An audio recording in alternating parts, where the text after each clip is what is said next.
Olá, meu nome é Cíntia, eu tenho 34 anos e em outubro de 2020 eu tive o que eu acredito ser uma EQM.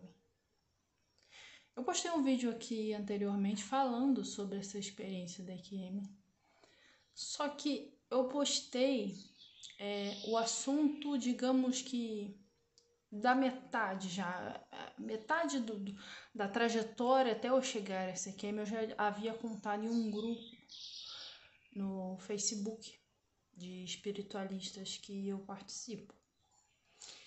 Então eu acho que eu chegar aqui e contar a história já da metade para frente ficou um pouco vago. Quem não conhece a história de antes não deve ter entendido muito bem, mas enfim, eu decidi gravar de novo e postar aqui contando tudo desde o início. E vai ser direto, sem corte, porque, desculpe, eu não sei editar vídeo e eu não tô acostumada com isso, com gravar vídeo pro YouTube ou câmeras, enfim. Vamos lá. Em 2017,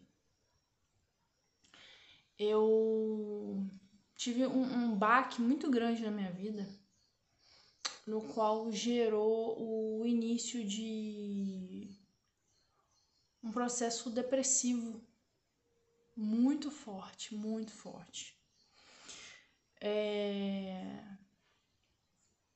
Eu não dei muita atenção a isso, eu não seguia. Comecei a fazer tratamento, depois de um tempo abandonei e isso foi pior. Então, se você teve esse diagnóstico ou sabe desse problema em você, busque o tratamento e siga à risca o que o médico te orientar, a psicóloga ou psicólogo. Eu falo que eu só tive psicóloga, agora que chegou um psicólogo. Mas enfim, preste atenção e siga direitinho o que eles te orientarem, porque vai ser bom pra você. Funcionou comigo, né? Enfim, busque tratamento. E, enfim, eu vinha nesse processo terrível, foi a época até então mais escura da minha vida. Eu vivia literalmente na escuridão. Eu perdi mais de 30 quilos, eu tenho 1,70 m, eu cheguei a pesar 55 quilos, 54 por aí. Então eu fiquei muito magrinha e muito doente mesmo. Até que em outubro de 2020, a gente sabe, né? Muitas coisas aconteceram durante a pandemia e muita gente tiveram seus psicológicos ainda mais abalados. E além da pandemia, isso tudo está acontecendo, né? Aconteceram mais coisas relacionadas ao trauma inicial que me jogaram pro chão, de cara no chão, na lama, de vez. E uma briga que teve em casa entre eu, minha irmã e minha sobrinha foi a faísca que acendeu o pavio para que a bomba estourasse.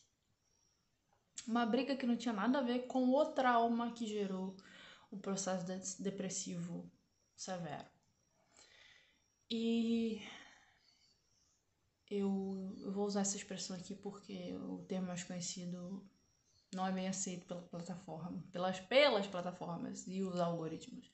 Então eu fiz uma tentativa de autoextermínio. Não vou falar como, né, o que eu fiz, mas eu consegui. Tanto é que eu tive, né, a possível EQM. Aí eu fiz, né, o que eu achava que tinha que fazer para pôr fim à dor que eu sentia, a todo o sofrimento que eu vinha sentindo. E então eu fui dia 23, a data do prontuário do hospital. Dia 23 a data de entrada. 23 de outubro de 2020, eu dei entrada no hospital aqui da minha cidade.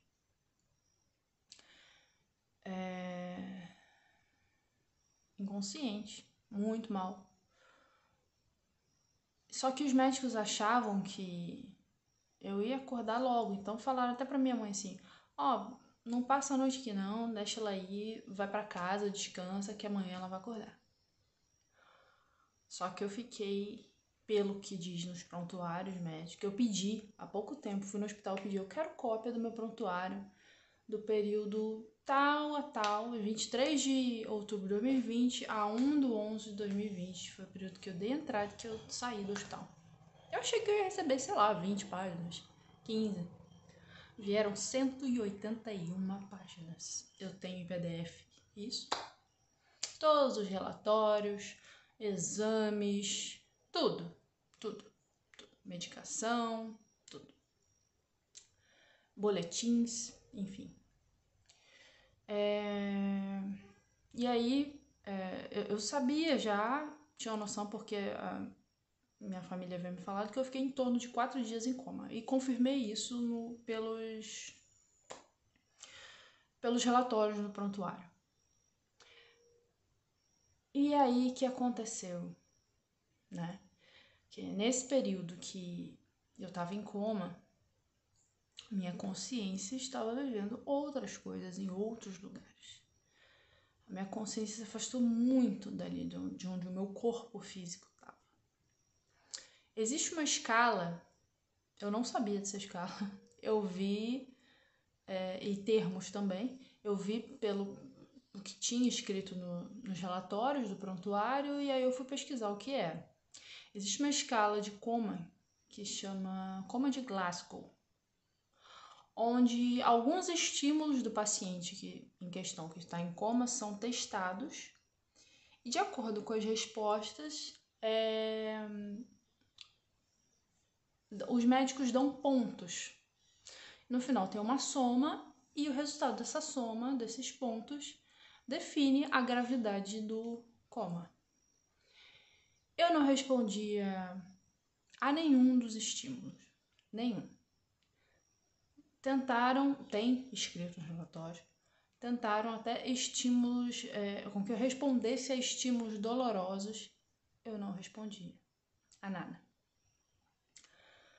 E uma noite antes de eu acordar, na sala de trauma, primeiro eu fiquei no trauma, depois eu fui pro CTI. A minha irmã conta que algum médico lá que estava em plantão chegou para ela e não deu muita esperança de eu passar daquela noite. E aí ela já estava, não contou para os meus pais, né? Mas contou para algumas pessoas próximas e já estava esperando pior. Quando no dia seguinte, segundo os relatórios, à tarde, em torno de 2 horas, 3 horas da tarde, eu acordei.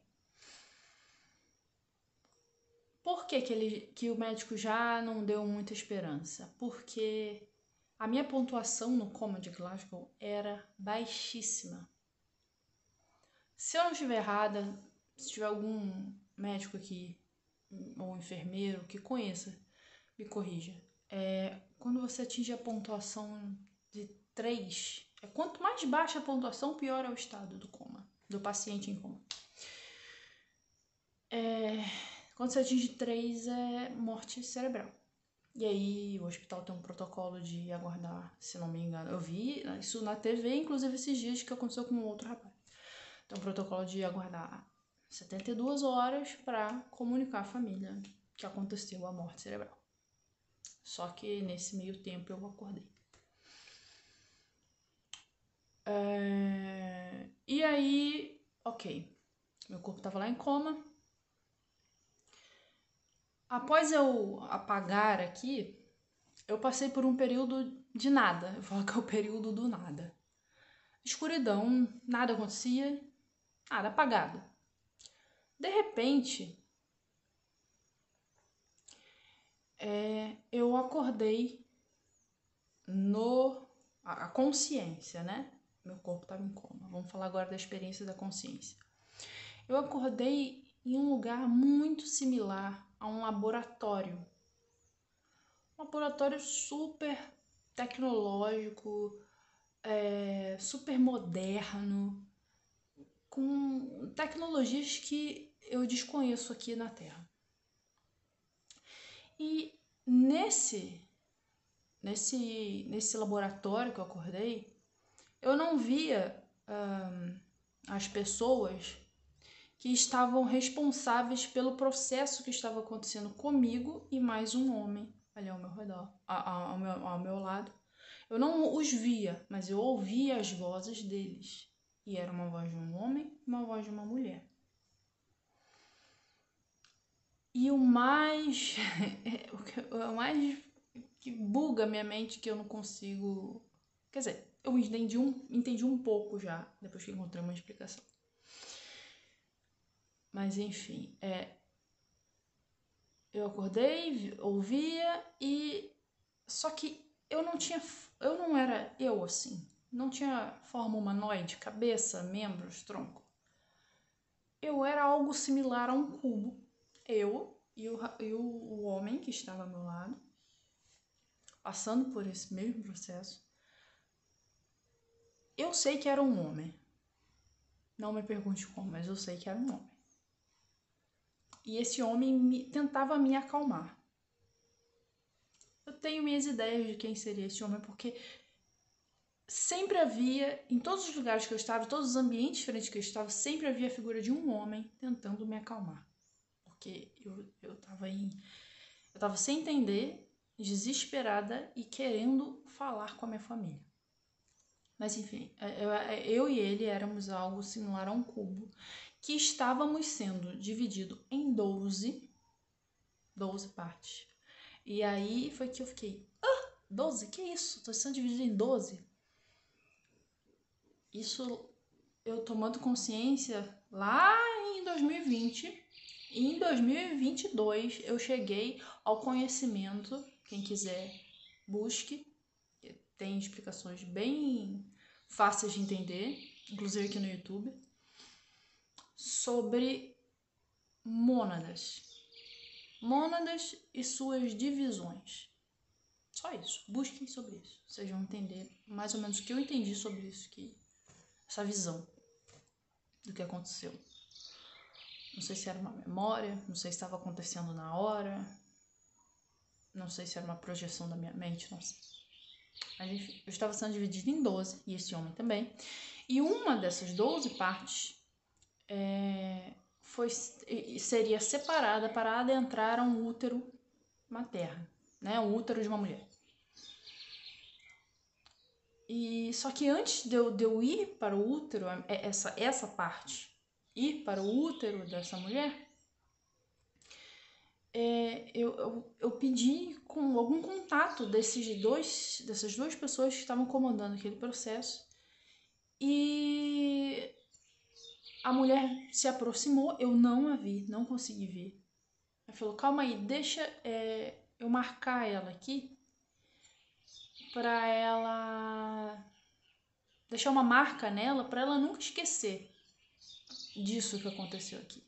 E aí eu senti no meu dedo, eu senti mesmo, fisicamente, como se fosse fisicamente, no meu dedo, essa marca, essa pressão, sabe, foi quase que um corte. Mas engraçado, né? Eu era um cubo, mas como ela conseguiu marcar na minha mão? É meio difícil de explicar, meio difícil não, totalmente difícil de explicar e muito difícil de entender. E aí eu fui inserida a útero. E eu olhei, viajei todo aquele percurso até o útero. Eu ouvia os sons, as vozes do homem e da mulher em questão na relação sexual que estava acontecendo para a concepção daquela vida, que no caso era uma parte minha. E era muito estranho, era muito, muito, muito estranho. E até hoje eu busco entender essas coisas porque é bem difícil da minha mente assimilar isso. Por isso, se você achar estranho, tamo junto. E, ok, cheguei ao ambiente uterino. Eu lembro das vozes perfeitamente, da mulher, do casal e das a seguir. Algo deu errado, eu comecei a sentir sufocada, eu não conseguia respirar. Deu errado. E aí aquele processo foi abortado. Escuridão de novo, apagou. Tudo de novo. Mais um período de escuridão. De nada. E em seguida eu acordei. A consciência acordou em algum lugar parecido, muito similar a uma enfermaria, também moderno, como um ambiente que a gente já conhece aqui, os tipos de ambiente que a gente já conhece aqui da Terra, só que tudo moderno, com tecnologia. E novamente, tinham pessoas transitando pelo lugar. E novamente tinha um homem ao meu lado me acalmando. E eu falava que eu precisava voltar para falar com a minha família, para falar que eu estava bem. Enfim, o que eu acho que 90% das pessoas que passam dessa vida pro outro lado tem esse mesmo sentimento. E o homem me acalmando. E aí eu falava com ele com as pessoas que estavam lá, cuidando de quem estava ali, que eu havia chegado ali, eu havia falecido por causa, eu já acreditando que eu estava morta, eu havia falecido por causa que eu peguei Covid, tive complicações, eu não sei de onde surgiu essa ideia minha, ou essa negação do que eu tentei fazer. E aí alguém disse, não, você tentou autoextermínio. E eu, não, foi o Covid. E um deles perguntou, o que é o Covid? Aí a outra respondeu, é aquela doença nova, aquela praga nova que tá lá na Terra. E eu falava com o homem que estava do meu lado, eu preciso voltar, eu preciso falar pra minha família que eu tô bem, mesmo discurso mantendo isso. E ele fala, tá bom, calma, eu vou deixar, você vai voltar, mas eu preciso que você se acalme. E ao mesmo tempo eu olhava do lado de fora do que seria uma janela nesse ambiente e havia um vulto negro, escuro, algo similar a um manto, uma capa com capuz, mas eu sabia que era um ser que estava ali, que estava focado em mim. E eu foquei por muito tempo falar que ele fosse embora, e ele permanecia. Depois de um tempo sumiu. Daí, ok, o homem falou, você vai voltar, fica tranquila, precisa se acalme e tal. Acordei no corpo físico, na sala de trauma, dicção, entubada. Quem tá entubado não consegue falar. E não tinha ninguém ali no momento, nenhum enfermeiro, né, que tivesse visto que eu acordei. E eu comecei a bater com as minhas pernas no colchão para fazer barulho. E aí chegaram pessoas, eu lembro bem de um enfermeiro que veio em mim. E ele falou, não, calma, se acalma, eu vou destubar você. Aí eu vi o processo de destubação e veio com aquela máscara grande de oxigênio. Falou para eu respirar devagar, tudo. E nisso eu apaguei de novo. Aí começa uma outra etapa. Eu voltei para aquele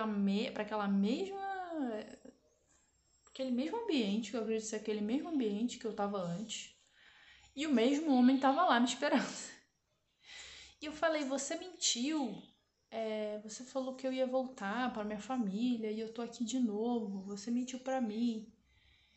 E aí eu não me lembro o que ele falou. Mas ele sempre... A posição dele sempre era tentar me explicar... me explicar não, fazer com que eu sozinha visse a situação e me acalmar, porque eu tava muito agitada.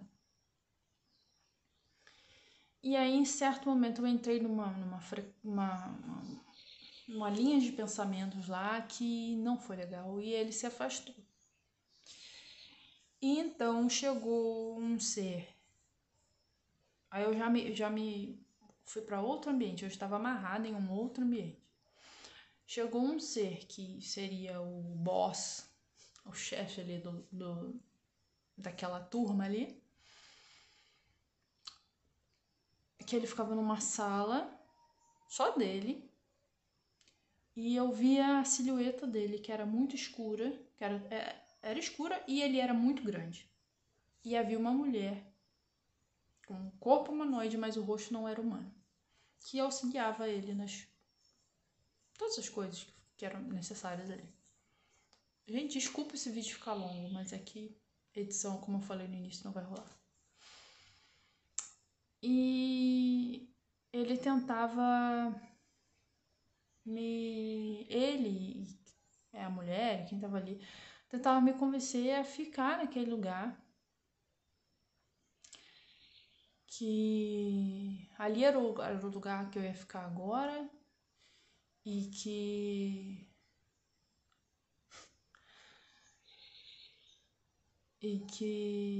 era ali, ponto. E aí me explicaram que para eu permanecer naquele lugar, havia uma iniciação. Havia um ritual que eu deveria passar para em seguida pertencer àquele lugar. E tinham pessoas o tempo todo transitando e tal. E eu não aceitei. E, assim, nada contra, gente, pelo amor de Deus, tá? Mas eu nasci e cresci em berço evangélico, né? Então a gente sabe, né, que na crença do povo evangélico, tudo ou é Deus e anjo, ou é diabo, demônios, enfim. E eu achei que ele era um demônio, que ele estava querendo me convencer a ficar no inferno. E aí eu pirei mais ainda. Eu fui só caindo de vibração, de pensamento, de tudo. E eu fiquei revoltada e eu falava de Jesus, cantava músicas que eu conhecia que falavam de Jesus. Eu citava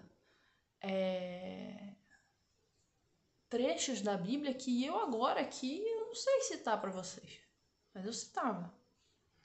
E ele ouvia aquilo e ria de mim, como se assim, o que ela tá pensando que ela vai fazer, que ela vai me atingir com essas coisas?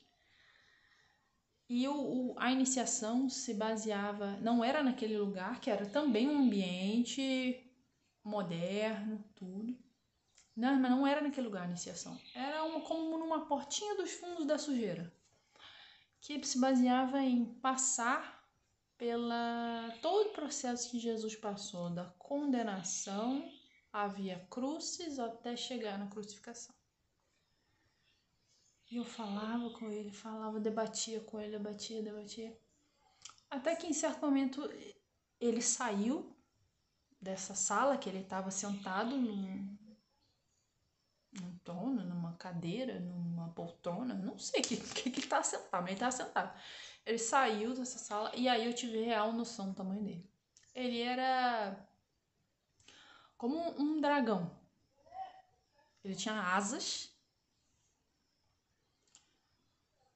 e era muito grande. Eu lembro perfeitamente da voz dele, perfeitamente.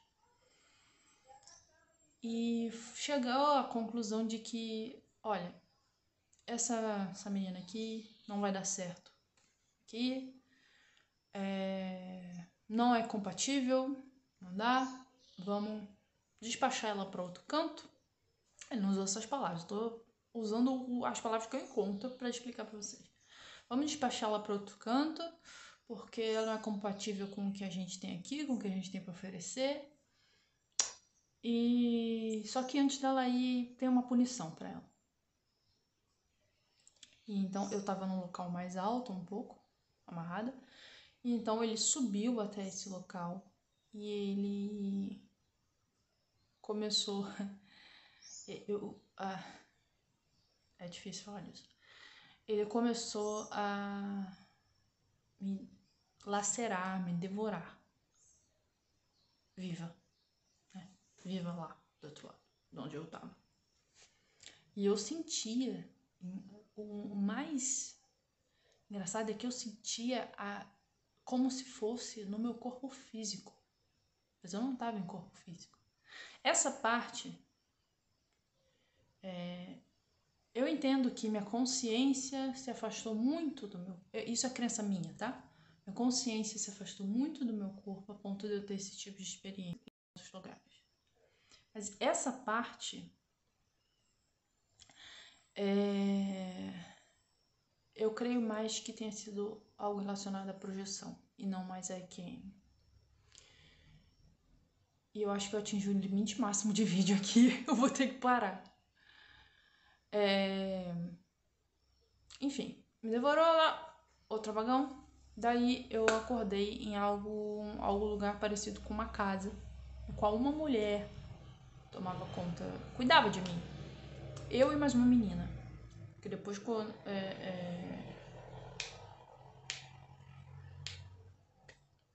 Essa parte não deixa pra lá. Que é meio confuso ainda na minha cabeça. Eu e mais uma menina. E a gente estava sendo cuidada e preparada para se apresentar ao líder do lugar, que na minha cabeça era Jesus, porque o evangélico cristão tem isso na mente, né? Que morreu, vai ver a luz branca ou vai para o céu, ver Jesus, ou vai direto para o inferno. Mas não, tem várias etapas, né? Pelo que eu tenho estudado. E na minha cabeça eu ia me apresentar para Jesus e eu falava muito com essa mulher, mas será que ele vai deixar, quando eu for me apresentar, se eu pedir para voltar, ele vai deixar? Eu ainda tava com esse pensamento. Ele vai deixar eu voltar? E a mulher ria. Tipo, você vai saber. E aí tá, ok, nos aprontamos e estávamos indo em direção a esse local para nos apresentarmos ao líder daquele lugar para servir. E aí eu me sinto voltando para o meu corpo físico. Nesse tempo que eu estou voltando, eu escuto as últimas palavras que eu escuto no meu ouvido, já sem visão, só as palavras eu ouvi. Vai voltar, mas vai viver até os 40 e poucos anos.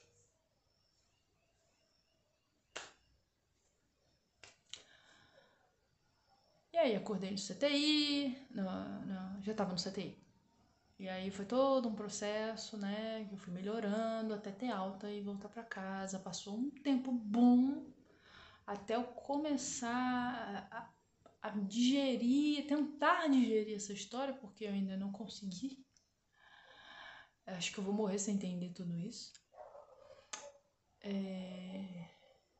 E começar a buscar sobre esses assuntos, a entender melhor sobre outras óticas. E eu sigo nessa busca. E acho que eu vou seguir até o meu último dia de vida. sobreviver até os 40 e poucos anos. Coincidência ou não,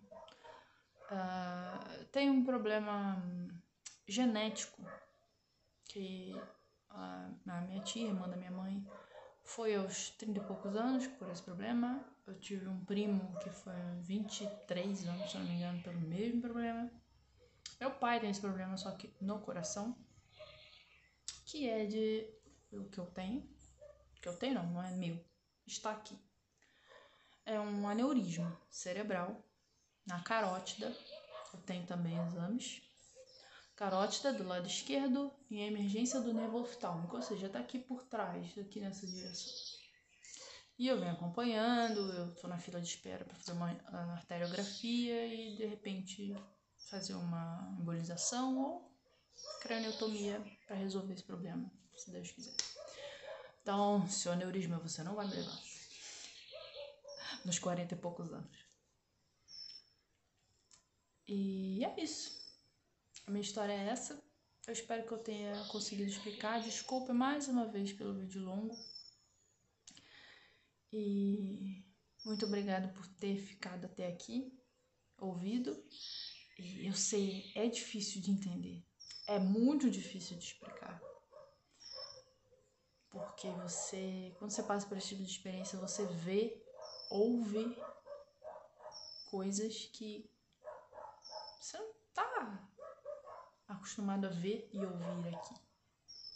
Então é bem difícil. E eu admiro muito quem passa por esse tipo de experiência e tem uma maneira de explicar perfeita. Eu tô longe disso. Enfim, sigo buscando respostas.